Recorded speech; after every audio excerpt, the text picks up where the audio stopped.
সাকিব খান সবসময় বরাবরই চেঞ্জ কিছু নতুনত্ব কাজ আপনাদেরকে উপহার দেয়। আমি শ্বশুর বাড়িতে মাঝে মাঝে বেড়াতে যাই। ঈদে কিন্তু এত পরিমাণ ভিড় থাকে সিনেমা হলে, আসলে আমরা চাইলেও যেতে পারি না, এত মানুষের ভিড়ে যাওয়াটাও টাফ হয়ে যায়।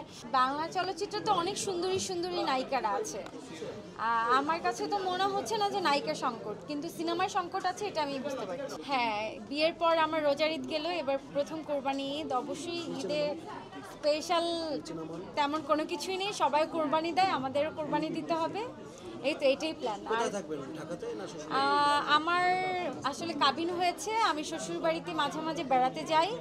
সো এবার ঈদে আমি আমার বাড়িতেই আছি, আমার বাড়িতে কোরবানি দেওয়া হবে। অফকোর্স প্রতিবারই ঈদের ছবি আমি দেখার চেষ্টা করি। কিছুদিন আগে রিলিজ হলো কি না, এবার তো তাণ্ডব অবশ্যই দেখবো। সাকিব খানের বরবাদেও অবশ্যই আমরা দেখেছি, আমরা দুজন হলে গিয়ে দেখেছিলাম বরবাদ ছবি। যেহেতু আমি চলচ্চিত্রের মানুষ, আমাকে অবশ্যই অনেক সিনেমা দেখতে হয়। সেম এবার তাণ্ডবে দেখতে যাব, আপনারা সবাই চলে আসবেন তাণ্ডব দেখার জন্য। গতবার শুধু কি বরবাদ দেখেছেন না অন্য কোনো সিনেমা দেখেছেন?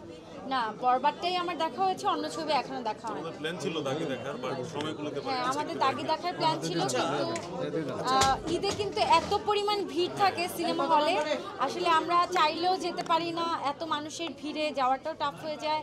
অ্যান্ড আরেকটা সংকট থাকে টিকেটের সংকট থাকে। সো এই জন্য আমাদের আসলে দুইটা ছবি দেখা হয় না, আমরা একটা ছবি দেখেছিলাম। বাংলা ফিল্ম ইন্ডাস্ট্রিতে কি নায়িকার সংকট আছে কিনা আপনি কি মনে করেন?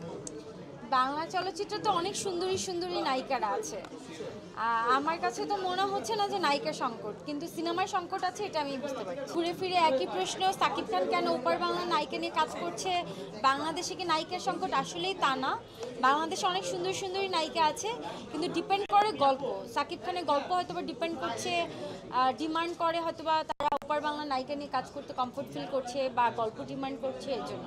কিন্তু নায়িকা সংকটের জন্য যে ওপার বাংলা নায়িকা নিয়ে কাজ করছে তা না, মানুষের একটু রুচির চেঞ্জ আনতে হয়। সাকিব খান সবসময় বরাবরই চেঞ্জ কিছু নতুনত্ব কাজ আপনাদেরকে উপহার দেয়। সো আমার কাছে মনে হয় এই নতুনত্বের জন্য নতুন নায়িকা ওপার বাংলা নায়িকা নিয়ে কাজ করছে। এই যে মানে আপনি বলতে বহু, আপনি কেন নেওয়া হচ্ছে না? নেওয়া হবে, এটা তো প্রযোজক পরিচালকের উপর ডিপেন্ড করে, এটা আমরা শিল্পীরা কিছুই বলতে পারবো না। প্রযোজক পরিচালক যাকে নিয়ে কাজ করবে তারাই নায়িকা হবে। সো এখানে আমার উপর বা অন্যান্য আরও 10টা নায়িকার উপর কোনো কিছু ডিপেন্ড করে না, এখানে সাকিব খানের উপরও ডিপেন্ড করে। সাকিব খান যদি চায় বাংলাদেশে যে কোনো নায়িকাকে নিয়ে কাজ করবে, এটা সাকিব খানের ইচ্ছা। শিরিন শিলা কি বিয়ের পরে সিনেমা থেকে দূরে সরে যাচ্ছে কিনা?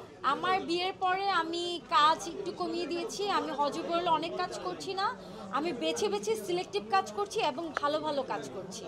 বিয়ের পর আমার কাজের ব্যস্ততা বেড়েছে। আমি রিসেন্ট একটি অনুদানের ছবি করছি, যেটা আমার এত বছর কেরিয়ারেও আমার অনুদানে, সরকারি অনুদানে কোনো ছবি করা হয়নি। আমি অনেক লাকি যে আমার বিয়ের পরপরই আমি একটা অনুদানের ছবি সাইনিং করেছি এবং সেটা করছি।